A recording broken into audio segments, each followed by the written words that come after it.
కోడెల శివప్రసాద్ అప్పట్లో ఫర్నిచర్ దొంగ అంటూ వైఎస్ఆర్ కాంగ్రెస్ పార్టీ వాళ్ళు ప్రొజెక్ట్ చేశారు.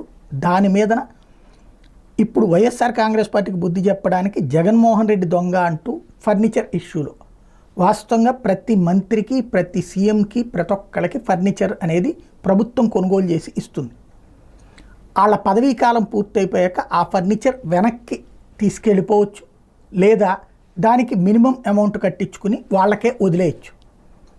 అయితే అప్పట్లో వైసీపీ వాళ్ళు ప్రొజెక్ట్ చేసింది ఏంటంటే కోడెలని అవమానించడానికి కావచ్చు, లేదా దాన్ని డైవర్ట్ చేశారన్నటువంటిది. వాస్తవంగా ఫర్నిచర్ అనేది మన ఇంటికి పెట్టుకోవడానికి లేదా కార్యాలయంలో పెట్టుకోవడానికి, కానీ కోడెలకు ఇచ్చినటువంటి ఫర్నిచర్ని వాళ్ళ అబ్బాయికి సంబంధించినటువంటి వ్యాపార సంస్థలో పెట్టారు అన్నటువంటి దాన్ని ఫోకస్ చేశారు ఆ రోజున.